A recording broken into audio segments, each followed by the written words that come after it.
Alright, here we have a Bell's Two-Hearted Ale. It is the one with the Michigan trout on it. And it is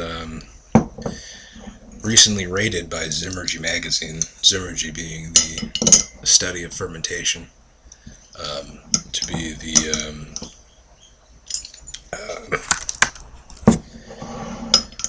second best beer in America, and Pliny the Elder, which is a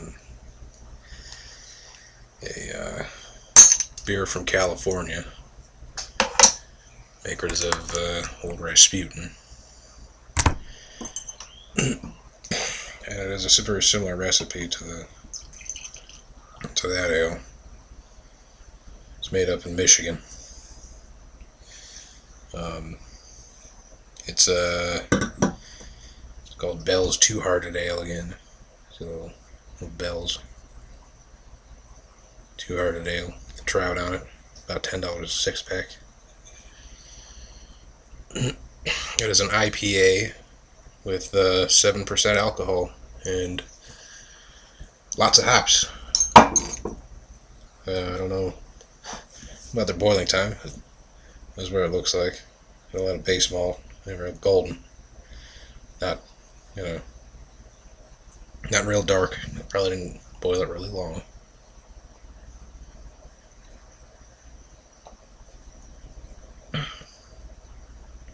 So that's pretty good. It tastes a little citrus. You can taste a little trout.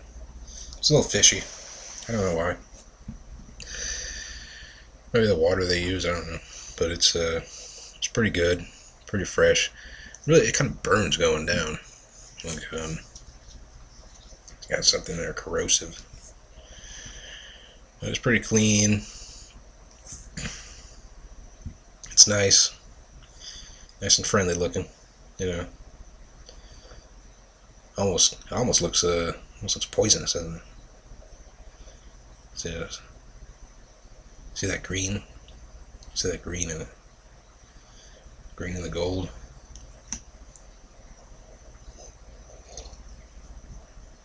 A little red. You can see the green and the gold in it. It's the hops and the tannins and the malts. It's just a good 1.5x, IPA from Michigan. Pretty reasonably priced and very hoppy. It's really spicy. It's really spicy. And it's not terrible. I mean,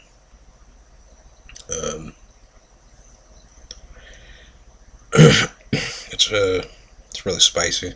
The thing is, they do a lot of dry hops. They do about a third of it, 60-minute boil, about a third of the hops. About 30-minute boil, and they do about a third of the hops, dry hops.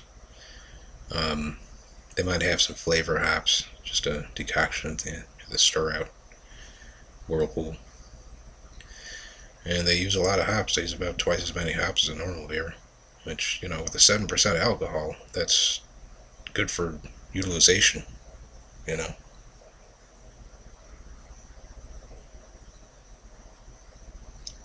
You can see it just goes down smooth. I mean, this is fairly fresh. It's not the freshest I've had. And it's filtered, so you lose a lot of the yeast character. But still, it's not real rich, real thick. It's just real hoppy. It's a little bit of starch, a little bit of unconverted starch. So it's not overbearingly, fire in your belly alcohol.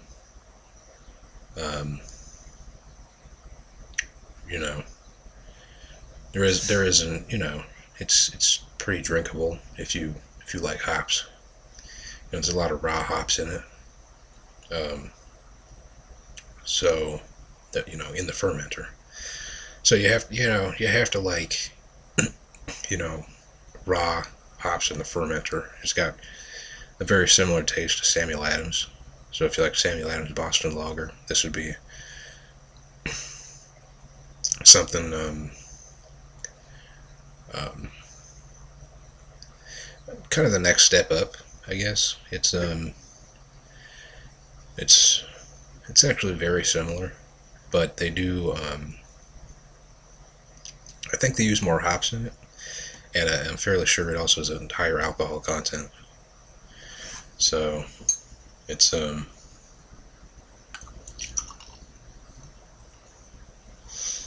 know the head's pretty good. It's a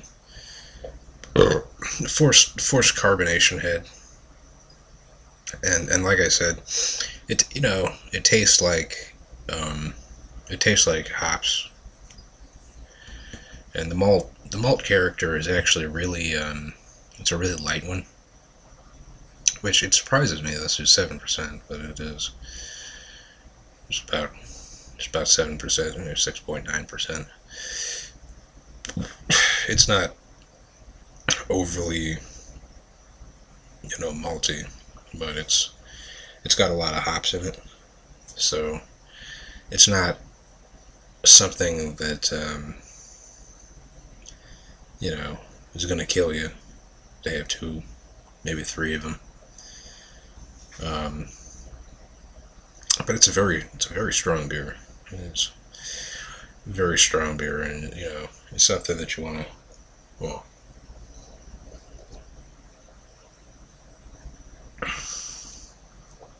I mean, these would go. This would go great. Just two of these on an empty stomach, two bottles, and just trying to stay awake for the rest of the night, or you know, that's probably you know maybe one, maybe two.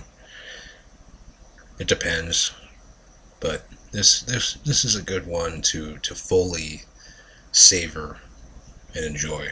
You know, whether it's by itself, after a light meal, maybe before some late night snacking, before a meal. I don't know, but that's it's really you really have to like the taste of hops, and raw hops. Like I said, if you like Samuel Adams, Boston Lager, they have a lot of raw hops in that, and you just really have to like the taste of that. It's a little rotten. It stinks a little bit. It's a little bit slimy. We've got